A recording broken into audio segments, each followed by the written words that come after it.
یہ حدیث نمبر 19 40 نبوی کی روح دین کے اعتبار سے ایک بہت ہی اہم مسئلے سے بحث کرتی ہے۔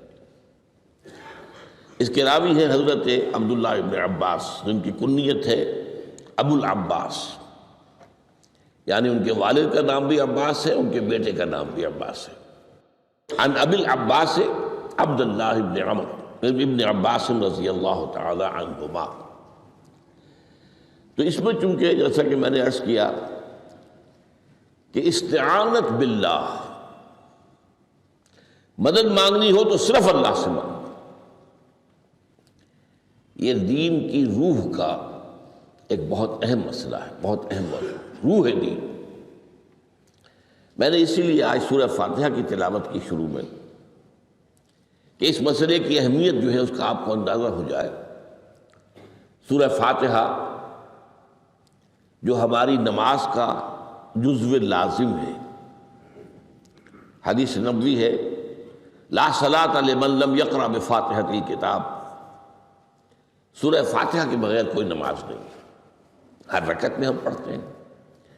یا یہ دوسری بات ہے، فقہ حنفی کے مطابق امام پڑھتا ہے اگر جہری انداز میں تو گویا کہ پوری جماعت کی طرف سے ادائیگی ہوئی، لیکن اس پہ اتفاق ہے کہ سورہ فاتحہ ہی اصل نماز ہے۔ اسی لیے ایک حدیث میں جو مسلم شریف میں آئی ہے حضرت ابو ہریرہ سے، سورہ فاتحہ کی تجزیہ کیا گیا ہے مضامین کا، اور وہ حدیث قدسی ہے۔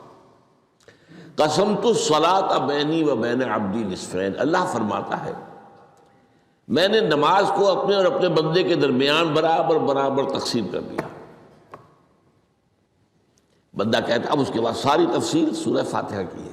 صلاۃ کہا قسمت الصلاۃ بینی و بین عبدی نصفین، تو ہم تو صلاۃ میں سورہ فاتحہ بھی ہے، پھر اس کے بعد کچھ ہم اور قرآن مجید کی آیتیں پڑھتے ہیں، پھر رکوع بھی ہے، پھر سجود بھی ہے، قیام بھی ہے اور قاعدہ بھی ہے، سب ہے صلاۃ تو منہ کا، لیکن یہ کہ اصل صلاۃ سورہ فاتحہ۔ چنانچہ اس حدیث میں تجزیہ کیا گیا ہے، جب بندہ کہتا ہے، میرا بندہ یہ کہتا ہے الحمدللہ رب العالمین، تو میں یہ کہتا ہوں، اللہ تعالیٰ یہ فرماتا ہے حمدنی عبدی، میرے بندے نے میری حمد کی، تعریف کی، ثنا کی۔ جب بندہ کہتا ہے الرحمن الرحیم، میں کہتا ہوں، اللہ کہتا ہے اثنا علی عبدی، میرے بندے نے میری ثنا کی۔ اور جب بندہ کہتا ہے مالک یوم الدین، تو اللہ فرماتا مجدنی عبدی، میرے بندے نے میری بزرگی بیان کی۔ تو یہ سارا میں اس لیے آپ کو حوالہ دے دیا ہے، آج میں سورہ فاتحہ کا درس نہیں دے رہا ہوں، پوری بات نہیں سنا رہا، کہ اصل نماز سورہ فاتحہ۔ اب سورہ فاتحہ میں 7 آیتیں ہیں، اور عجیب ترتیب ہے، 3 آیتوں پر ایک جملہ بنتا ہے، الحمدللہ رب العالمین الرحمن الرحیم مالک یوم الدین، آیتیں 3 جملہ 1۔ پھر 3 آیتوں پر ایک جملہ ہے آخر میں، اہدنا الصراط المستقیم صراط الذین انعمت علیہم غیر المغضوب علیہم ولا الضالین، آیتیں 3 جملہ 1۔ درمیانی آیت ہے 4 نمبر کی، ایاک نعبد و ایاک نستعین، یہ ہے در حقیقت مرکزی آیت، مرکزی ہو گئی، 3 ادھر 3 ادھر، پھر وہ 3 ایک جملہ، آخری 3 ایک جملہ، اور یہ ایک آیت میں 2 جملے ہیں۔ ایاک نعبد بھی مکمل جملہ ہے، وہ ایاک نستعین بھی مکمل جملہ ہے، اور یہیں پر سورہ فاتحہ کی وہ تقسیم ہوتی ہے آدھی، 3.5 آیتیں ادھر ہیں، الحمدللہ رب العالمین الرحمن الرحیم مالک یوم الدین ایاک نعبد۔ اب واو آ گیا، یہ واو ایسے ہے جیسے کہ آپ ترازو کو پکڑتے ہیں، مٹھ اس کی جو ہے۔ اب 3.5 آیتیں ہیں، وَإِيَّاكَ نَسْتَعِينُ اهْدِنَا الصِّرَاطَ الْمُسْتَقِيمَ صِرَاطَ الَّذِينَ أَنْعَمْتَ عَلَيْهِمْ غَيْرِ الْمَغْضُوبِ عَلَيْهِمْ وَلَا الضَّالِّينَ۔ یہ جو مرکزی آیت ہے، اس میں 2 باتوں کا ذکر ہے۔ ایاک نعبد، ایک تو ہم اقرار کرتے ہیں کہ اللہ ہم صرف تیری ہی بندگی کرتے ہیں اور کرتے رہیں گے، یہ حال اور ماضی، حال اور مستقبل دونوں کو محیط ہے۔ اور دوسرا وَإِيَّاكَ نَسْتَعِينُ، اور صرف تجھ ہی سے مدد مانگتے ہیں اور مانگتے رہیں گے۔ یہ گویا کہ دین کا ایک مرکزی نقطہ ہے، جو صلاۃ کا مرکزی نقطہ ہے وہی در حقیقت دین کا مرکزی نقطہ ہے۔ اب ہم اس پر غور کر چکے ہیں۔ 40 نبوی کی حدیث نمبر 3 جو ہے وہ اس پر ہے، ایاک نعبد۔ اس میں گفتگو ہو چکی ہے تفصیل سے کہ عبادت کا تصور کیا ہے، جس کے لیے انسان کو پیدا کیا گیا۔ وما خلقت الجن والانس الا لیعبدون، اور تمام رسولوں کی دعوت کا مرکزی نقطہ ان اعبدوا اللہ ما لکم من الہ غیرہ۔ زندگی آمد برائے بندگی، زندگی بے بندگی شرمندگی۔ اور اس میں جو کنفیوژن ہم نے پیدا کر دیا ہے کہ عبادت کو عبادات کے مترادف قرار دے دیا۔ نماز، روزہ، حج اور زکوٰۃ یہ عبادات ہیں، وہ عبادت جس کے لیے ہمیں پیدا کیا گیا ہے وہ یہ چیزیں نہیں ہیں، وہ ہے پوری زندگی میں ہمہ تن، ہمہ وقت، ہمہ جہت اللہ کی اطاعت۔ ہر وقت نماز تو نہیں پڑھی جاتی، ہر روز روزہ تو نہیں رکھا جاتا۔ یہ جو کہا کہ میں نے صرف تمہیں پیدا ہی اس لیے کیا کہ میری عبادت کرو، تو عبادت سے مراد یہ چیزیں نہیں ہو سکتی۔ یہ در حقیقت اس عبادت کے لیے سپورٹس ہے،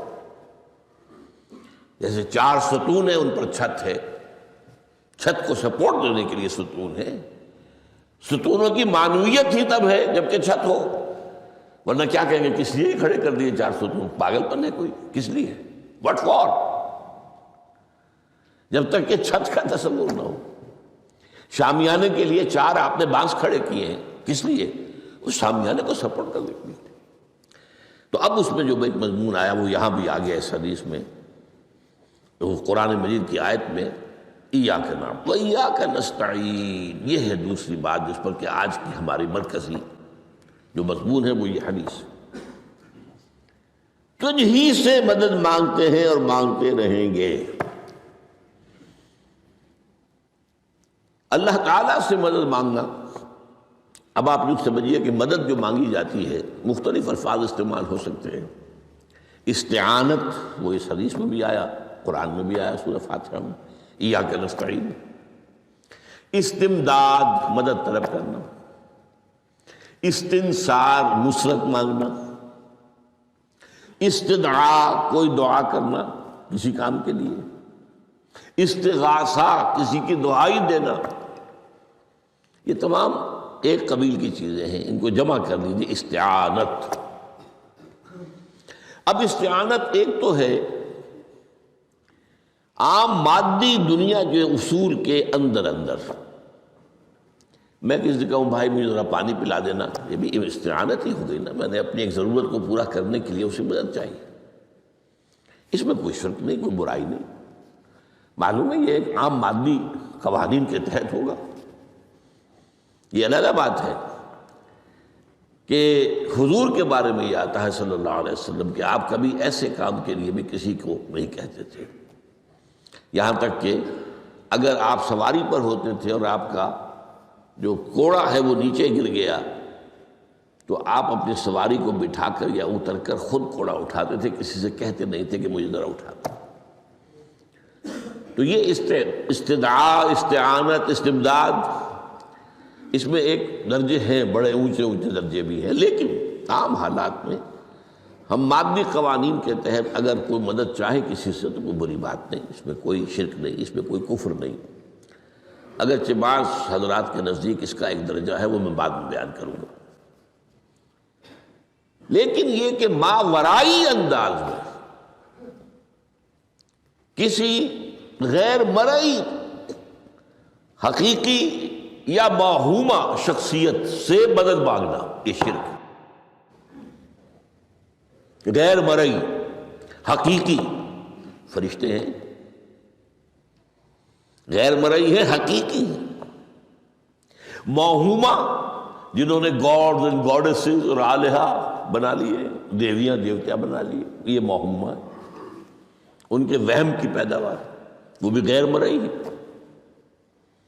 وہ انہوں نے تصویریں بنا دی ہیں پوجنے کے لیے، لیکن وہ یہ کہتے ہیں کہ یہ تصویریں جو ہم نے بنائی ہیں یا یہ مجسمے بنائے ہیں، بت بنائے ہیں، یہ صرف توجہ کے ارتکاز کے لیے ہے تاکہ پورا مراقبہ کر سکیں ہم، اپنی توجہ کو مرکوز کر سکیں. ہمیں بھی پتا ہے کہ ان بتوں میں کچھ نہیں ہے.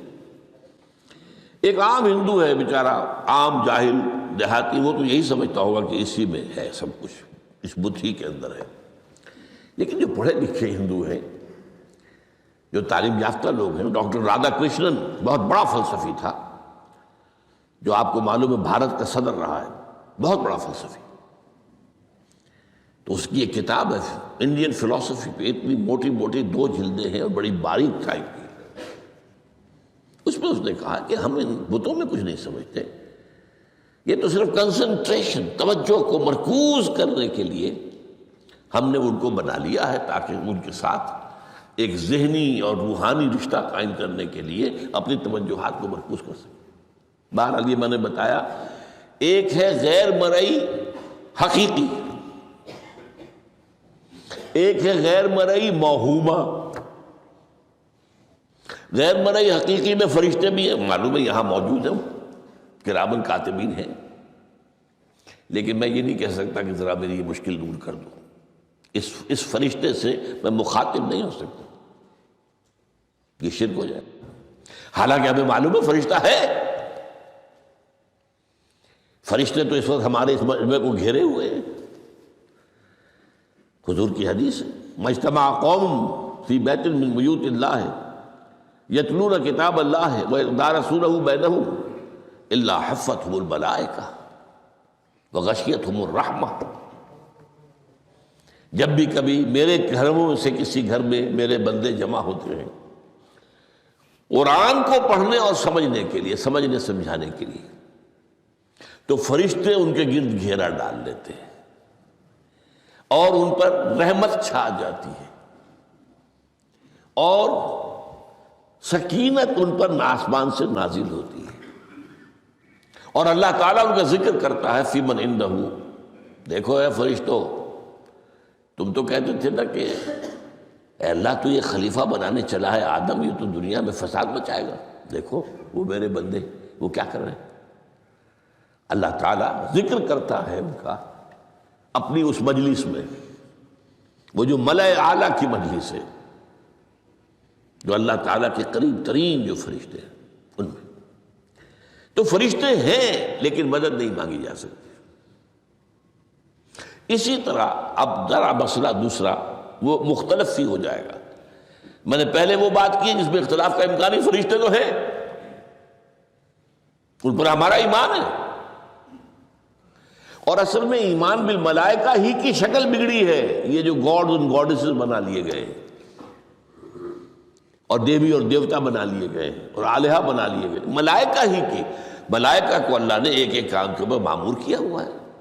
یہ پہاڑوں کا فرشتہ ہے، یہ بارش کا فرشتہ ہے، یہ فلاں کا فرشتہ ہے. انہوں نے انہی کو دیوتا بنا لیا. بس غلطی کیا لگی کہ ان کا کوئی اختیار بھی ہے. ہمارا ایمان کیا؟ فرشتوں کا اختیار کوئی نہیں.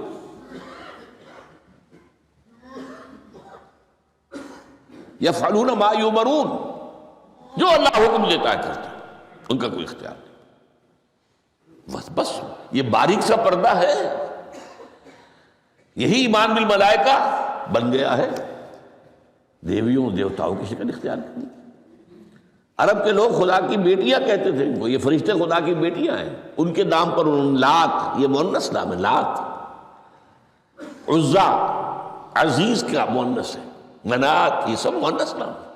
یہ دیویاں ہیں، یہ اللہ کی بیٹیاں ہیں، فرشتے ہیں اصل. تو میں نے کہا کہ پہلے میں نے بات کی ہے وہ غیر مرئی کہ جو یقینی ہیں، متفق علیہ ہیں، فرشتے ہیں. ایک ہے مختلف فی، وہ یہ ہے کہ اولیاء اللہ کی ارواح بھی، ان کو بھی یہ، اگر یہ قول امام الہند شاہ ولی اللہ دہلوی کا نہ ہوتا تو میں کبھی اس کو تسلیم نہ کرتا. ان کا قول ہے کہ اللہ تعالیٰ اپنے جو بڑے محبوب بندے ہوتے ہیں ان کے انتقال کے بعد ان کی ارواح کو بھی فرشتوں کے جو درجہ اسفل ہے، سب سے نچلے درجے کے جو فرشتے ہیں، ان میں شامل کر دیتا ہے. اور اللہ کے احکام کی جیسے تنفیذ وہ فرشتے کرتے ہیں وہ بھی کرتے ہیں.